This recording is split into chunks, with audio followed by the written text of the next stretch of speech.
Beastie and their entertainment. And their entertainment.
Los Angeles. Chapter 6, Los Angeles.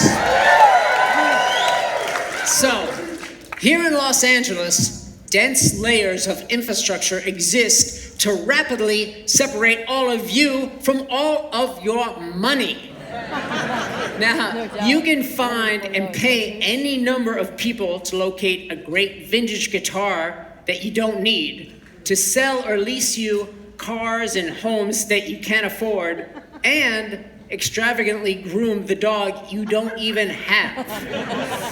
Now, after the success of License to Ill, a bunch of people thought they knew exactly what our future should look like.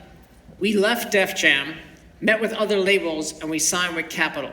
Now, in the music business of the late 1980s, fortunes could still be made, and Capitol was betting big on us. Now, they wanted a new record immediately, but we were in a little less of a hurry. Yeah. That's a hard word to get out right now. Priorities? Our priorities were a little scattered. We figured if we all lived together, we could get stuff done. So we left the super expensive hotel and rented a super expensive house in the Hollywood Hills on Mulholland Drive. So we find this crazy house like straight out of the 1970s, like hasn't been touched since 1974 or something. It's like every set on Columbo. It's like the Regal Beagle. Yeah, Regal Beagle, Three's Company, anybody has like burgundy, booths everywhere. Oh, wait, actually, it has fine Corinthian leather, Mike. All up in there. Just pointing out, anyway. This house was super 70s. Hadn't been touched since the 70s. It was awesome. Views of everywhere. Looks out over the valley. Looks out over downtown. You see. It was just a wonderful home. And it was owned by a lovely couple named the Grasshoffs, Alex and Madeline. So they had on the gate, they had a big G. So we named the place the G Spot. Again, I don't know that we need to pinpoint that. It's important information. But here's the thing: in the house, not like if at a Airbnb or at a rental thing, like there's a closet that's been locked by the owners because they put their valuable stuff or just the stuff that's personal. Yeah, Adam, you rent your place out. There's some stuff that's just your stuff. Like you don't want the renters to touch it. Right. And so if you're a shithead and you rent that place and there's a locked closet, what do you do? Well, you want to check the stuff out. Yeah, you break into the closet, right? So we opened the closet, and inside the closet was all of Madeline Grassoff's outfits from the 70s. The most wonderful, suede pantsuits, leather coats, leather hats, weird fur stuff, everything. Platform, everything, flared, everything. Can we, there we go. So, we have access now to ensembles that we never dreamed of. That is great. And so, you're a band, and we'd be there. You wake up in the morning, and you're like, okay, well, I guess, we'll smoke a little pot, and then we'll go have breakfast. It's a lot more fun when you go to eat breakfast, and you're dressed like this. Yeah. It's better. Go in shitty t-shirts or whatever, So, we're at this house, and we get a call one day inviting us to Dolly Parton's birthday Wait. Can I just point out one more feature with the house? You see how I'm on the bridge? Oh, right. Over the I'm sorry. pool? So check this out. Look, I'm gonna get to that other thing. So there's the house. There's the bridge over the pool, super 70s, and down here was my room where I was staying at, and I had a window that looked into the swimming pool, and every couple of days I'd hear a banging on the just like a loud noise, and I'd wake up at 6 in the morning and I'd see this, and so and Yao could, basically wake me up every morning so we could smoke pot and dress like Madeline Grassoff and go to fucking Hugo's. All right, so, sorry, cut back to, one day we're at that house and we get a call inviting us to Dolly Parton's birthday party. Hold on, time. Did you say Dolly Parton? No, I said Dolly motherfucking Parton. Right? So, quick question. What do you do when you get invited to Dolly Parton's birthday party? Oh, you go to that shit. Go to that shit. Hell yes. Right? So, we're getting ready and we're like, we're going to the Dolly Parton birthday party tonight. We're going to wear the craziest fucking Madeline Grassoff outfits, right? Full ensembles, no doubt. And we're like, bet. So me and Yak, we had to go down to the store or whatever it was that we had to do. Yeah. So we're like, Mike, we'll see To the salon. To the salon, what have you. Yeah. And we'll see you at the party. And then me and Yak were like, there's no way we're going to wear these fucking crazy outfits to this crazy fucking party. Yeah. But we didn't tell Mike. We hadn't. No. There wasn't this or any of No. this.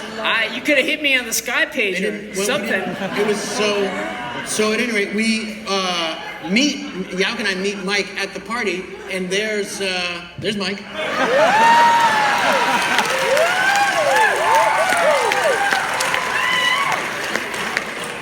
Well, I think I'm looking pretty dapper in this, You look wonderful, in this Mike. That's lovely not the- green outfit. Really spinning and winning, as they say. Yo, that was before Bishop Don Magic Wand, right? Yeah. Oh, well before. Well before. Yeah. Yeah. The big chest and a gold shovel around your neck. I don't know what that's about. Diesel.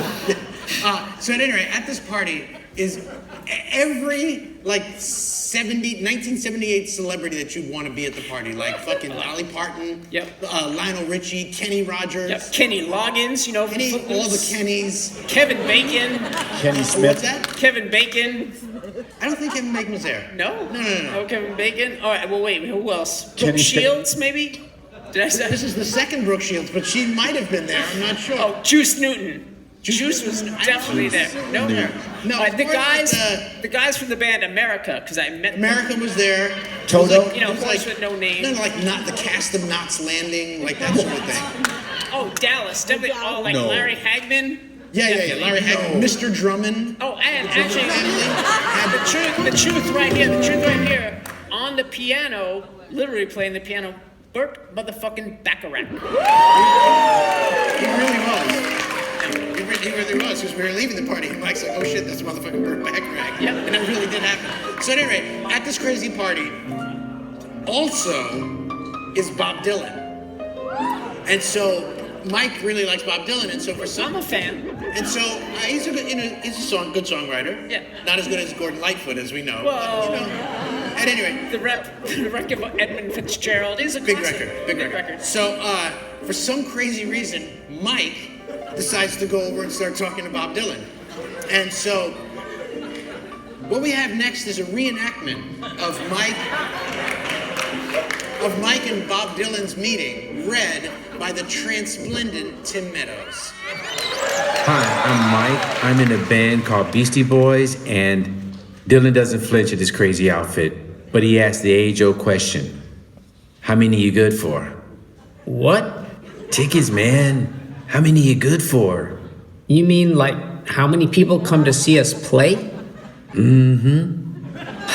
don't know, man. Like a few hundred maybe? Sometimes maybe a few thousand? I don't even really know. Good. I'm putting together a pro-smoking concert, and I'm trying to get people involved. Oh.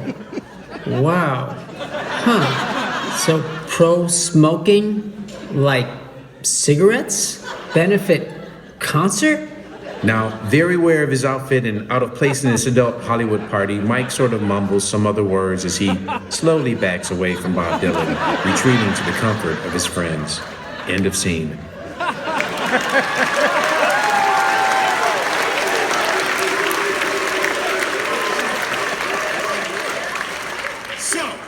our new record, Paul's Boutique, comes out, and nothing. Well, Paul's Boutique comes out and